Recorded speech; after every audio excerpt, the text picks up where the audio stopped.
망령되고 허탄한 신화를 버리고 경건에 이르도록 내 자신을 연단하라. 육체의 연단은 약간의 유익이 있으나 경건은 범사에 유익하니 금생과 내생에 약속이 있느니라. 아멘.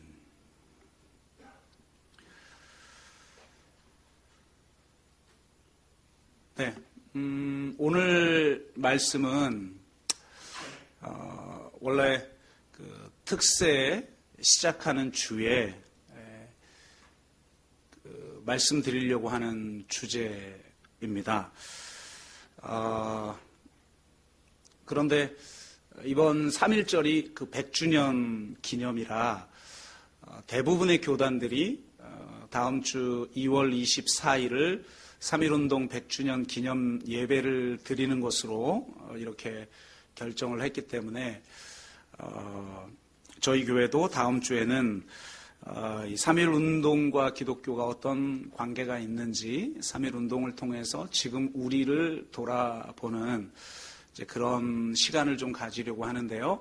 그래서 원래 다음 주에 해야만 하는 주제를 좀 한 주 당겨서 오늘 하게끔 됐습니다. 생각이 행동을 낳고 행동이 습관을 낳고 습관이 인격을 낳고 인격이 성공을 낳는다라고 하는 격언이 있죠. 이 격언처럼 어떤 실천이 습관이 되지 않으면 내 것 혹은 내 인격이 될 수 없다는 것을 알 수 있습니다. 습관은 지속성에 의해서 만들어지는데요. 지속성은 반복과 집중이라고 할 수 있습니다. 가장 기초가 되는 것에 집중하고 반복을 통해 습관으로 만들면 굉장한 파워를 낼 수가 있는 것이죠. 반복과 집중은 때로 지루하고 힘들지만 그것을 감수하는 사람에게는 큰 유익을 주게 됩니다. 그 바람의 파이터라고 하는 영화가 있어요. 주인공이 최배달인데 본명이 최영의이고 일본 이름은 대산배달, 즉 오야마 마스다츠라고 하는 사람인데요. 조선인으로서 일본으로 건너가 가라데를 익히고 일본을 제패했을 뿐만 아니라 이 격투기로 전 세계를 석권한 사람입니다. 그에게 이 실력의 비결이 무엇이냐고 묻자 그는 이렇게 대답을 합니다. 가장 중요한 것은 훈련, 즉 반복과 집중이다. 이렇게 대답합니다. 그는 연습벌레였다고 합니다. 최배달은 체력을 키우기 위해서 송아지를 업고 뛰는 훈련을 했다고 합니다. 그것은 힘센 사람이면 누구나 가능한 일이죠. 그러나 최배달은 송아지가 소가 될 때까지 매일 반복했기 때문에 효과를 낼 수 있었다고 합니다. 그러니까 중요한 건 매일 반복하는 것이죠. 최배달이 손에 항상 들고 다니면서 읽었다는 책이 바로 전설적인 일본의 무사시가 쓴 책이죠. 그 안에 이런 내용이 있다고 합니다. 1000번의 연습을 단이라 하고 1만 번의 연습을 련이라고 한다. 이 단련이 있고서야 비로소 승리를 기대할 수 있다. 최배달은 이것을 승계하여서 333 원칙을 가지고 있었는데요. 처음 3은 하루 300번 연습하는 것을 말하는데 300번 연습하면 어느 정도 흉내를 낼 수 있고 다른 이들에게도 이 기술을 보여줄 수 있다고 합니다. 둘째 3은 하루 3000번 연습하는 것을 말하는데 3000번을 연습하면 실전에 쓸 수 있는 정도가 되고 평범한 무술인을 상대로 해서 이길 수 있다고 합니다. 마지막 3은 하루 3만 번 연습을 하는 것을 말하는데요. 3만 번 연습을 하면 저도 모르게 그 기술이 나와서 상대를 제압할 수 있고 상대가 그 누구라 할지라도 그 기술을 쓸 수 있게 된다고 합니다. 그러니까 우리 몸은 뇌에서 지시하는 명령 외에 척수에서 느껴 반응하는 반사가 있는데 이걸 척수반사라고 합니다. 그래서 반사적으로 맞고 반사적으로 때리는 것을 의미하죠. 하지만 이거보다 더 빠른 것이 있는데 바로 고유감각이라고 하는 것이라고 합니다. 줄타는 사람이 발바닥의 미세한 움직임으로 균형을 잡는 것과도 같은 것인데 발차기를 수없이 반복하면 이 척수 반사가 생기는 정도가 아니라 그 발끝에 아예 감각이 생긴다는 거예요.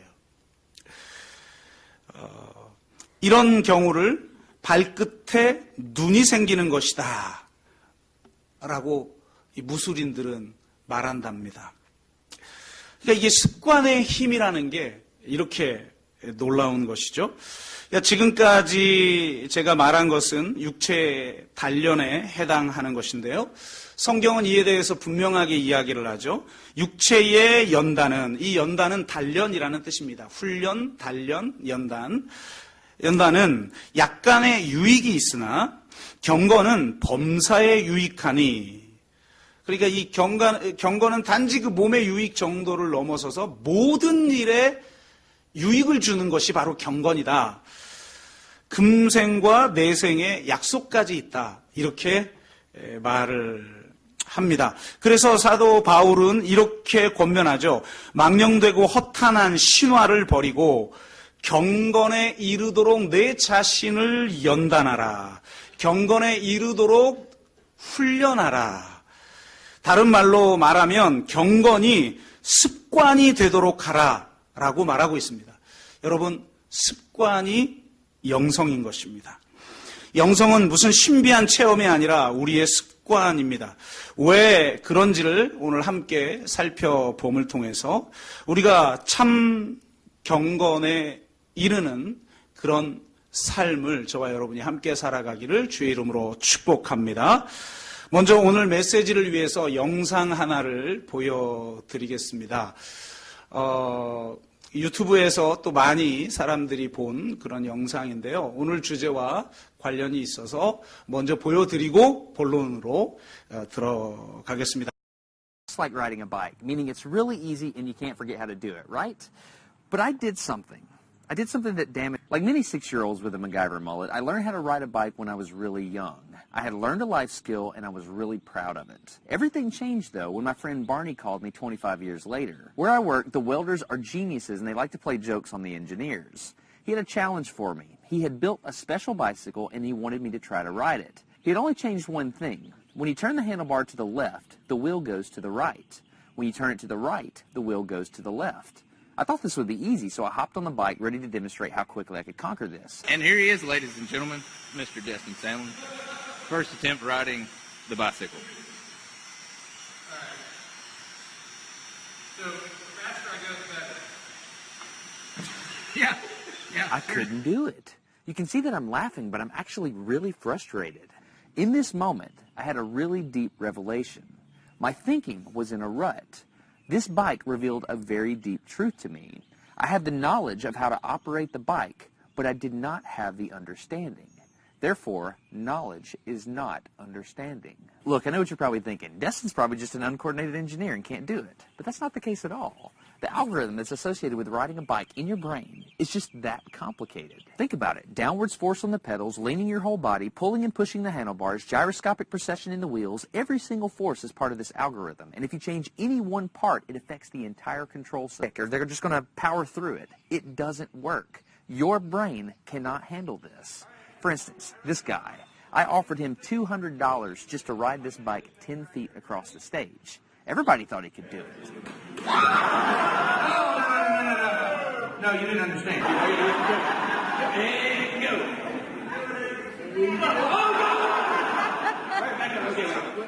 Keep your feet on the pedal. Go. What I did. It was a personal challenge. I stayed out here in this driveway and I practiced about 5 minutes every day. My neighbors made fun of me. I had many wrecks, but after 8 months, this happened. One day I couldn't ride the bike and the next day I could. It was like I could feel some kind of pathway in my brain that was now unlocked. It was really weird, though. It's like there's this trail in my brain, but if I wasn't paying close enough attention to it, my brain would easily lose that neural path and jump back onto the old road it was more familiar with. Any small distractions at all, like a cell phone ringing in my pocket, would instantly throw my brain back to the old control algorithm and I would wreck. But at least I could ride it. My son is the closest person to me genetically, and he's been riding a normal bike for 3 years. That's over half his life. I wanted to know how long it would take him to learn how to ride a backwards bike, so I told him if he learned how to ride a backwards bike, he could go with me to Australia and meet a real astronaut. Are you going to give up? No. Go ahead. This is how it starts. Look at this. This is such a big deal. Get up, you got it. Did you see his brain get it? So in how many weeks have we been doing this? 2 weeks? In 2 weeks, he did something that took me 8 months to do, which demonstrates that a child has more neuroplasticity, am I even saying that right, than an adult. It's clear from this experiment that children have a much more plastic brain than adults. That's why the best time to learn a language is when you're a young child. All right, today's bike log. I ride a normal bike now. I mean, I've spent all this time unlearning how to ride a bike. If I go back and try to ride a normal one, will my brain mess up? So I've tweeted a Smarter Everyday meetup, if you will, and I'm going to see if somebody brings a bicycle, and I'm going to try to ride a normal bike. It's backwards. This was one of the most frustrating moments of my life. I had ridden a normal bike since I was 6, but in this moment, I couldn't do it anymore.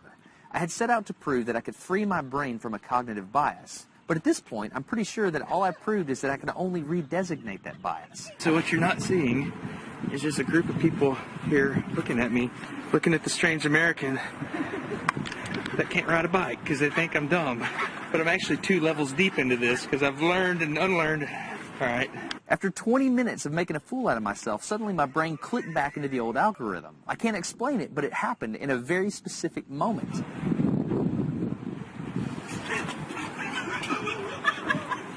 I got it. I'm back. Oh, it clicked. Hold on, it clicked. I got it. Okay, there it is. There was the moment. Okay, I can ride a bike.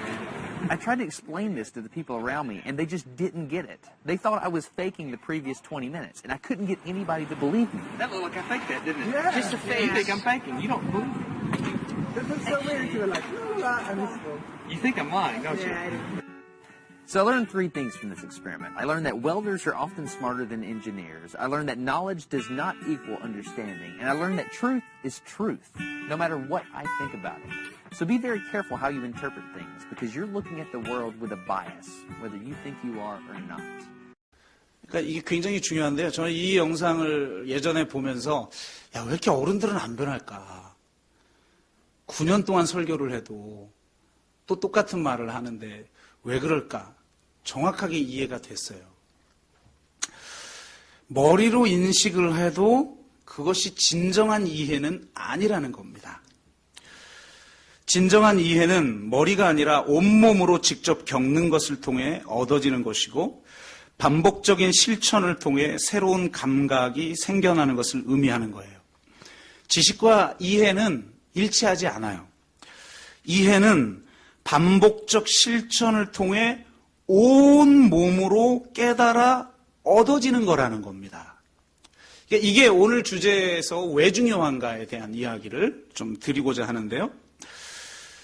자전거 타는 법만이 아니라 우리의 삶의 방식과 우리의 성품이라는 것도 사실은 우리로 하여금 반복적인 실천을 하도록 강제하는 제도와 문화에 의해서 형성된 거라는 거예요. 여러분이 타고난 거라고 생각하는 인격, 삶의 방식, 이것은 이 사회의 제도와 문화 속에서 반복적 실천을 통해 무의식적으로 형성되어지는 거라는 겁니다.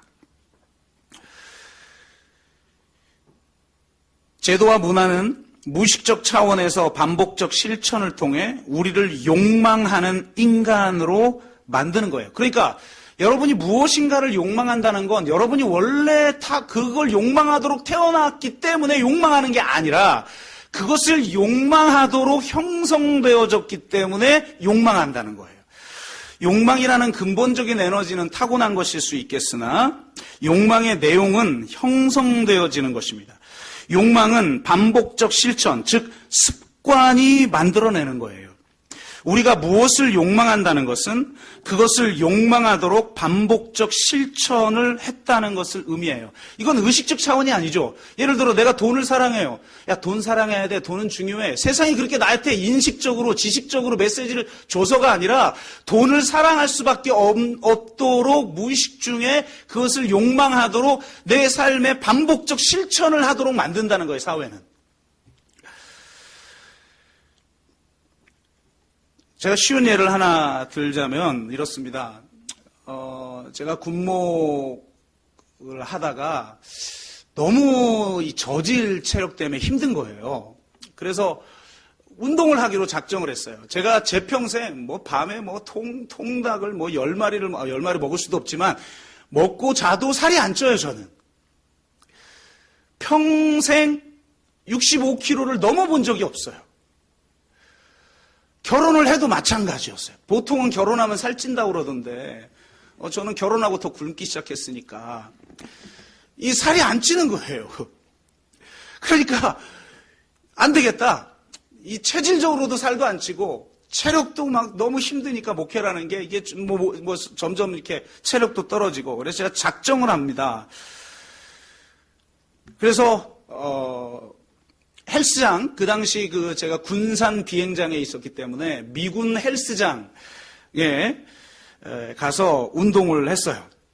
야, 처음에 운동을 하는데 너무너무 힘든 거예요. 안 하던 사람들이 그냥 축구하고 농구하고 이런 거 스포츠는 좋아해도 제가 헬스는 제가 해본 적이 없기 때문에 막 근육이 막 갈라지는 것 같고 너무 지치고 막 힘들고 그냥 있어도 힘든데 그 헬스를 하니까 더 하루 종일 진이 빠지는 것 같고 무엇보다도 헬스장 가가지고 엮기를 처음에 제가 힘이 없으니까 하나씩 딱 바벨을 꽂고 이렇게 쫙 하고 있으면 옆에 미 여군이 와가지고 저보다 몇 배나 되는 바벨을 양쪽에 딱딱딱 낀 다음에 왁왁왁왁왁왁 이러고 나서 쫙 저를 한번 쳐다봐요.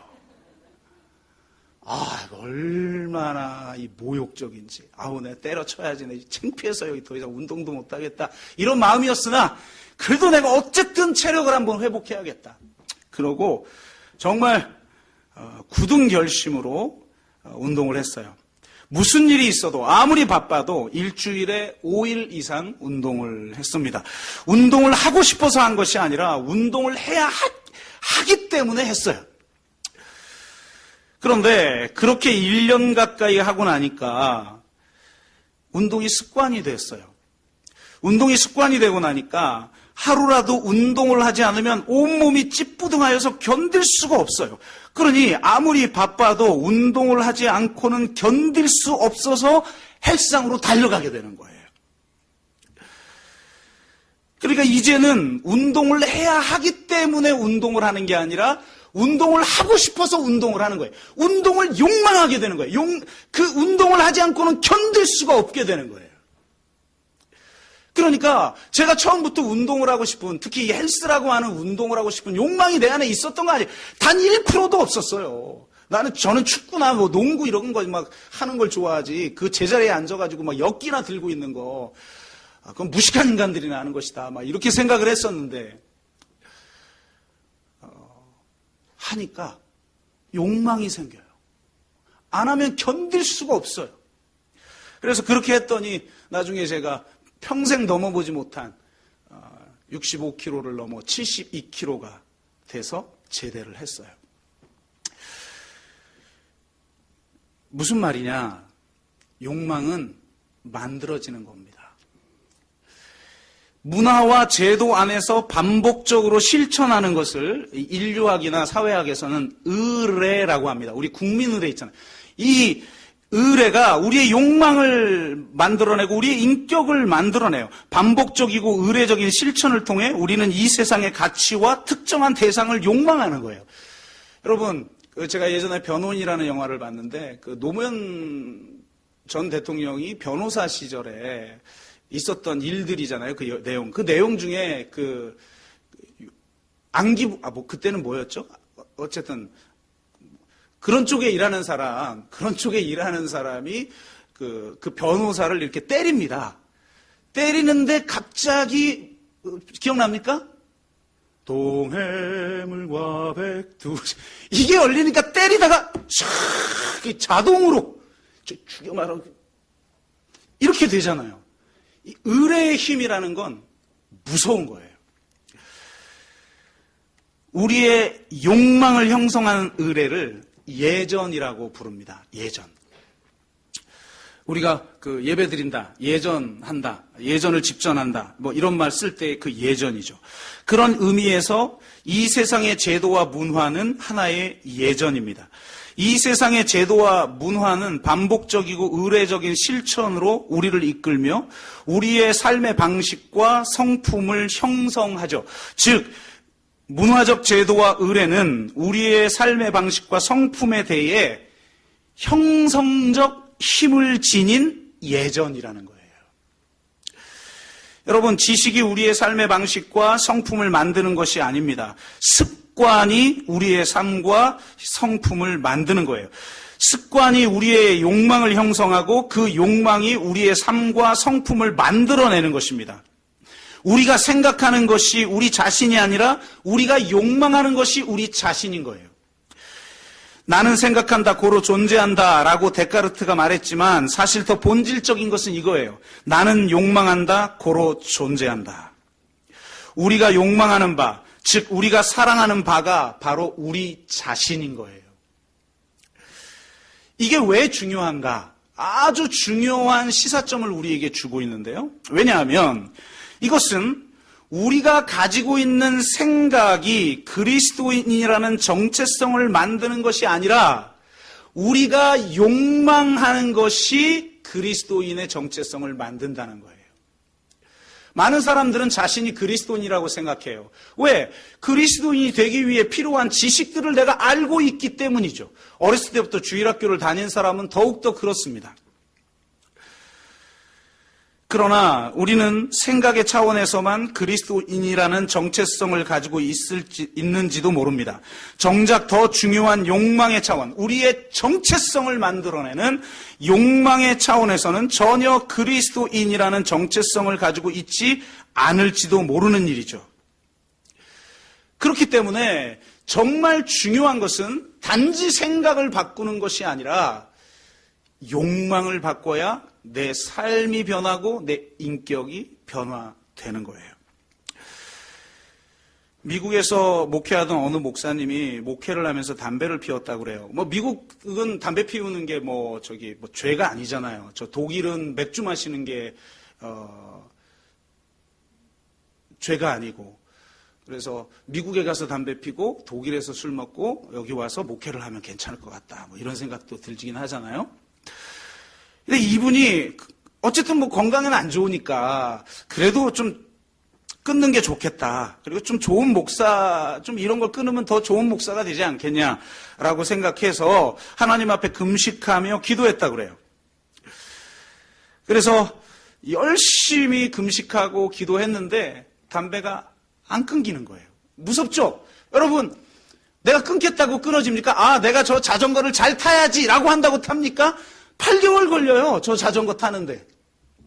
중독은 무서운 거예요. 중독이 뭐예요? 내 온 몸의 세포의 그 감각이 이것을 욕망하도록 구조화되어 있고 그 욕망의 방향이 그 대상을 사모하게끔 돼 있는 거 아니에요. 그게 중독 아니에요. 그러니까 우리 인격도 중독인 거예요. 우리의 성품, 우리의 삶의 방식, 그 모든 게 다 습관인 거죠. 이게 단번에 됩니까? 울며 불며 기도했는데도 안 되자 그는 하나님께 원망하기 시작해요. 이렇게 간절히 기도하고 결심하고 노력했는데 하나님 왜 이 담배가 이렇게 안 끊어지는 겁니까? 라고 기도하면서 하나님 앞에 따집니다. 그러던 중 그가 기도하는데 하나님의 음성을 듣습니다. 하나님이 이러더래요. 네가 왜 담배를 끊지 못하는 줄 아느냐? 무엇 때문입니까? 네가 담배를 끊지 못하는 이유는 네가 담배 피우는 것을 너무 좋아하기 때문이야. 점점점. 너는 담배 피우는 것을 너무 좋아하기 때문에 담배를 끊지 못하는 거야. 아들아, 이제 나를 담배보다 좀 더 좋아해 줄 수 없니? 이렇게 주님이 하소연하더라는 거예요. 하나님의 음성을 듣고 그는 크게 깨우침을 얻고 눈물로 회개합니다. 자신이 하나님보다 담배 피우는 것을 더 좋아한다는 사실을 알고 주님께 회개합니다. 그렇습니다. 주님, 제가 담배 피우는 것을 포기합니다. 저는 주님을 더 사랑하고 주님을 더 좋아합니다. 그렇게 고백하는 시간을 갖고 놀랍게 그는 담배를 끊게 됩니다. 여러분, 절대로 우리가 무엇을 해야 한다라고 하는 지식이나 당위가 우리가 좋아하고 욕망하는 것을 이길 수 없어요. 언제나 즐거움이 당위를 이기고 욕망이 지식을 이기게 되어 있는 거예요. 인간은 자신이 욕망하고 좋아하는 것을 행하게 되어 있습니다. 여러분, 우리가 왜 죄를 짓습니까? 죄를 짓는 게 좋은 겁니다. 죄가 주는 달콤한 유익 앞에 우리는 굴복했기 때문에 죄를 짓는 겁니다. 그러므로 죄를 이기기 위해서는 지식이 바뀌어야 되는 것이 아니라 욕망이 바뀌어야 되는 거예요. 욕망의 구조가 바뀌고 욕망의 방향이 바뀌어야 새로운 삶을 살기 시작하는 것입니다. 제가 예전에 예수님을 만난 사건을 간증하면서 그때 예수님이 저에게 깨닫게 하신 것에 대한 이야기를 드린 적이 있어요. 주님이 그렇게 말씀하셨어요. 네가 육체의 소욕을 쫓지 말고 성령의 소욕을 쫓아 행해라. 그러면 이길 것이다. 저는 성령의 소욕을 쫓는 것은 그 성령의 열매를 맺고 싶어하는 마음인 줄 알았어요. 그런데 주님이 분명하게 제게 말씀하시기를 성령의 욕망이라는 게 뭐냐? 성령의 욕망은 오직 주님을 더 사랑하고 오직 주님만을 높이고 오직 주님만을 드러내고자 하는 욕망이라는 거예요. 내가 성령의 열매를 맺는 더 좋은 사람이 되고자 하는 욕망이 아니라 오직 예수 그리스도 그분을 더 사랑하고 그분을 더 드러내고 그분만을 더 높이기를 원하는 욕망, 이게 성령의 욕망이라는 거예요. 삼위 하나님은 서로를 사랑하고 서로를 욕망하는 존재예요. 그 사실을 깨닫고 제가 정말 얼마나 경건하고자 하는 그런 욕망조차도 이기적이었는지를 깨닫습니다. 경건한 자아도 자아는 자아고 욕심 많은 자아예요. 경건한 나를 통해 내 자신을 입증하고 내 자신을 드러내고 싶었던 거죠. 내가 얼마나 뛰어난 사람인지, 내가 얼마나 좋은 목사인지, 내가 얼마나 선한 사람인지를 증명하고 싶었던 거예요. 그러나 이 말씀을 통해서 제가 완전히 깨어지고 주님, 제가 주님만을 더 사랑합니다. 주님, 제가 오직 제 삶을 통해서 주님만을 높이고 주님만을 드러내길 원합니다라고 고백하자 그렇게도 노력을 했지만 실패했던 죄를 끊게 되어지는 역사를 경험하게 됩니다. 여러분, 우리의 삶과 우리의 인격은 습관에 의해서 만들어집니다. 우리가 욕망하는 것이 우리 자신입니다. 우리가 사랑하는 것이 우리 자신이에요. 욕망이 바뀌고 우리가 사랑하는 것이 바뀌어야 우리의 삶과 우리의 인격이 바뀌는 거예요. 지식, 이해는 아니란 말이에요. 이 세상의 문화와 제도는 너무나 강력해요. 무의식적인 차원에서 반복적이고 의례적인 실천을 통해 우리의 욕망을 형성합니다. 우리는 지각하지 못하는 상태에서 하나님 나라와 경쟁하는 이 세상 나라를 사랑하는 법을 배워요. 이 세상이 야 나를 좀 사랑해줘, 야 돈을 사랑해, 권력을 사랑해 라고 하면서 우리에게 사랑을 가르치지 않아요. 그거는 무식한 방법이에요. 이 세상은 우리가 삶을 살아가면서 그 제도와 문화 속에서 무수히 반복하는 그 반복적 실천, 그 의례적 실천을 통해서 무의식적 차원에서 이 세상 것들을 사랑하게끔, 이 세상의 것들을 욕망하도록 그렇게 우리를 형성하고 우리를 만들어내는 거예요. 우리는 생각의 차원에서는 하나님의 나라의 백성으로 살아가지만 욕망의 차원에서는 이 세상 나라의 백성으로 살아갑니다. 너무나 당연하게, 익숙하게, 그리고 자연스럽게 우리는 그렇게 살아가지요. 그래서 이렇게 당연하게 여기고 있고 너무나 익숙해져 버리는 이 세상의 예정 가운데 내가 사랑하고 내가 욕망하는 것을 예배하는 삶을 살아가는 삶에 충격을 주지 않으면 안 돼요. 우리가 왜 일주일에 한 번이라도 예배를 드려야 되는가? 우리가 찬양하는 가운데, 우리가 기도하는 가운데, 우리가 하나님의 말씀을 듣는 가운데 우리의 익숙해져 버린 이 내 안에 있는 이 습관의 실체를 드러내고 우리의 그 습관화된 우리의 삶의 방식과 우리의 성품에 충격을 주지 않는 한, 우리를 흔들어 깨우지 않는 한, 우리가 바뀔 수 없기 때문에 그런 것입니다. 성경에서 이를 위한 가장 강력한 전략은 묵시문학이에요. 저는 이 시대에는 이 한국교회가 새로워지기 위해서는 바울의 복음 가지고는 안 된다. 이 시대를 새롭게 하려면 요한계시록이 필요하다라고 저는 믿고 살아요. 묵시문학은 우리로 하여금 우리의 환경을 이루는 제국들의 실체를 간파하고 그 실체를 인식하게 하는 성경의 장르예요. 많은 이단들은 요한계시록을 통해서 미래에 대해서 예측하려고 합니다. 그리고 그 미래에 대한 예측은 또 다른 성령, 또 다른 보혜사만이 할 수 있다. 그래서 이단의 교주들은 자신이 그 또 다른 보혜사라고 주장을 하고 그러면서 미래가 어떻게 될 것이고 어떤 방식으로 구원을 받는지를 제시합니다. 그것은 묵시문학이 뭔지, 묵시문학이 무슨 장르의 언어인지도 모르고 쓸데없이 무슨 비유풀이를 하느니 말도 안 되는, 해석학적으로 정말 그는 초등학교 수준도 안 되는 사람들이 성경을 함부로 풀고 이단이 되는 거예요. 여러분, 묵시문학은 종말문학이 아니에요.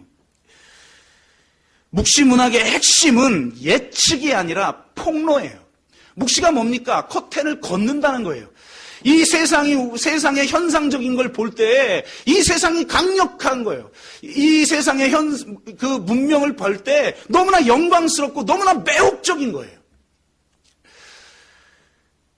그런데 우리에게 묵시가 왔다라는 건 뭐냐면 이 세상의 현상의 커튼을 쫙 걷어내면서 그 실체를 보여주는 거예요. 모두가 열광하고 욕망하고 사랑하는 로마 제국을 하늘의 시각으로 바라보는 요한은 그 실체를 드러내며 로마를 짐승이라고 말합니다. 그리고 그 짐승이 죽임당하신 어린 양에게 패배당했음을 선포하는 거예요. 아니, 세상에서는 우리가 맨날 그 붙잡혀서 순교당하고 패배당하고 저 카타콤이라는 지하 동굴에 숨어 살고 비참하게 살아가는 것처럼 보이는데 하나님이 우리의 영의 눈을 열고 하늘의 실체를 보여주는 거예요. 죽임당하신 어린 양이 그 짐승을 이겼다는 거예요. 진정한 왕은 이 세상의 황제가 아니라 죽임당하신 어린 양이신 예수 그리스도가 진정한 왕이다. 십자가에서 죽고 패배당한 것처럼 보이지만 그 십자가가 이 세상의 정사와 권세를 이기셨다. 사망의 권세를 이기시고 부활하시고 하늘에 오르사 만왕의 왕으로 등극하셨다. 이 실체를 요한계시록이 보여주는 거예요.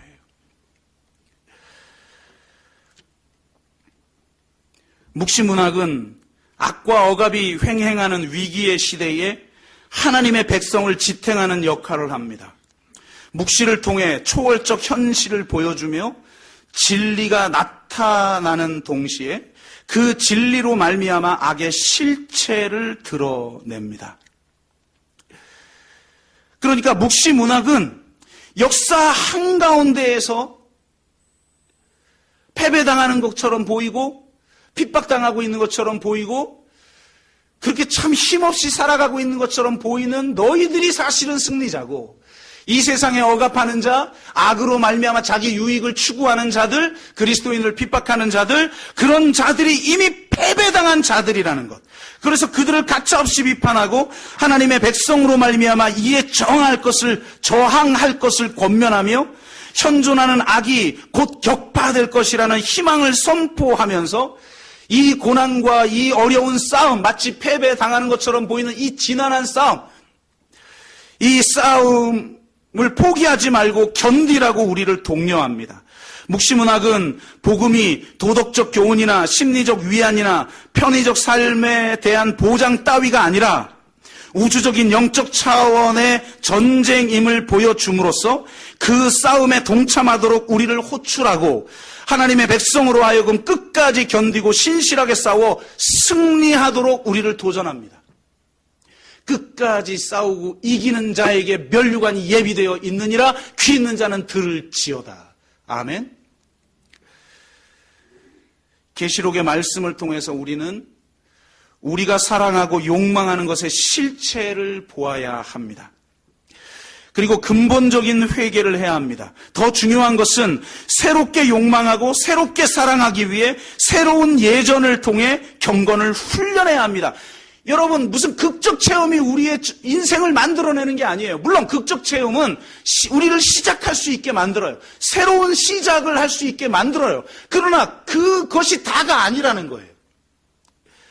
1000번이든 1만 번이든 새로운 예전적 실천을 반복적으로 우리가 훈련함을 통해서 우리의 삶의 방식과 우리의 인격이, 우리의 욕망이 새로워져야 돼요.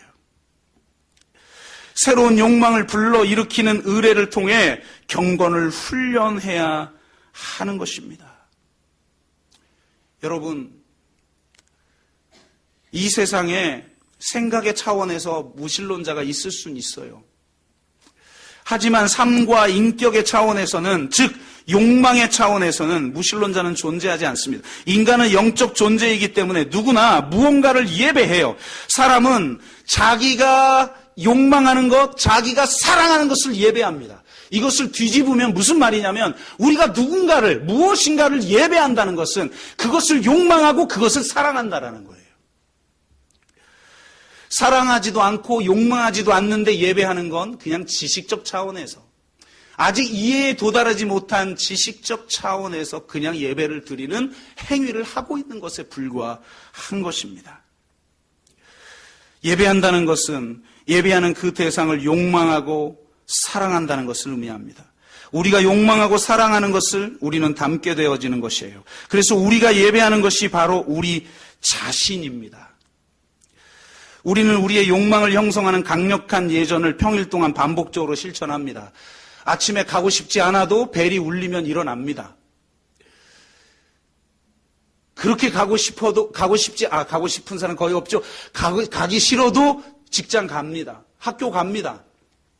돌아와서 의미 없는 가정이라고 하는 성전에서 TV라는 강대상에서 선포되어지는 복음의 말씀을 듣고 우리는 우리의 세포 하나하나가 그 메시지대로 형성되어지도록 하고 결국 우리는 무엇인가를 욕망하게 되어지는 것입니다. 일주일에 하루 몇 시간 동안 생각의 차원에서 예배를 드리다가 일주일에 6일 동안 욕망의 차원에서 예전을 드립니다. 도대체 어느 힘이 더 강합니까? 세상이 강합니다. 우리 아이들이 일주일에 한 번 교회 와가지고 성경 잠깐 배우고 그것도 대체로 좀 특이하긴 해요. 떠들고 안 듣는 것 같은데 물어보면 또 막 알고, 하여튼 아이들은 특이한데 그렇게 얼핏 듣고 돌아가서 일주일 내내는 하나님과 아무 상관없는 삶을 살아요. 그러면 세상과도 상관없는 삶을 살 수 있느냐? 아니에요. 세상에 우리의 삶의 실천은 아까 말씀드렸듯이 예전적 실천이에요. 우리가 무엇인가를 욕망하고 무엇인가를 사랑하도록 무의식적 차원에서 우리를 형성하는 어떤 힘에 의해서 지배받다 와요. 어떻게 우리가 세상을 이깁니까? 안 되는 거예요.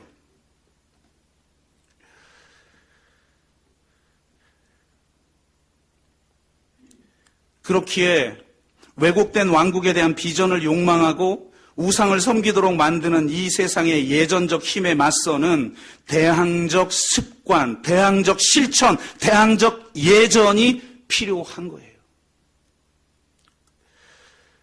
우리가 욕망하는 것, 우리가 사랑하는 것, 우리의 예배가 바뀌지 않는 한 우리는 바뀌지 않습니다. 내가 아무리 지식적으로 내가 그리스도인이라고 하는 정체성을 가져도 우리의 존재의 핵심인 욕망이 바뀌지 않고 사랑의 대상이 바뀌지 않고 예배의 대상이 바뀌지 않는다면 우리는 그리스도인이라고 말할 수 없는 것입니다. 그래서 예배의 싸움이 진짜 중요한 것입니다. 요한계시록이 어마어마한 이야기가 담겨져 있죠. 근데 그 요한복음의 그 스토리가 진행되는 사이사이가 전부 예전 테스트예요. 예배 드리는 장면이에요. 1장, 4장, 5장, 7장, 11장, 12장, 15장, 16장, 19장, 22장. 사이사이에 계속 예배하는 장면이 나타나요. 뜬금없이. 스토리 흐름과 아무 상관없이. 왜 그래요? 진짜 중요한 싸움이 예배라는 거예요. 예배는 내가 만족받고 내 세상 살기 힘든데 위로받고 물론 그런 효과가 나타나면 좋죠. 그러나 그게 예배의 목적이 아니라는 거예요. 예배는 오직 하나님만이 창조주이시고 구속주이시며 만왕의 왕이라는 걸 인정하는 거예요. 예배를 통해 우리는 그 예배의 대상에게 충성을 바치고 헌신한다라고 선언하는 것입니다. 예배는 하나님을 대적하는 세력들에 맞서는 저항의 장소인 것입니다. 그래서 예배에 실패하면 영적 싸움에 실패하고 우리는 그리스도인으로서 바로 설 수가 없는 것이에요.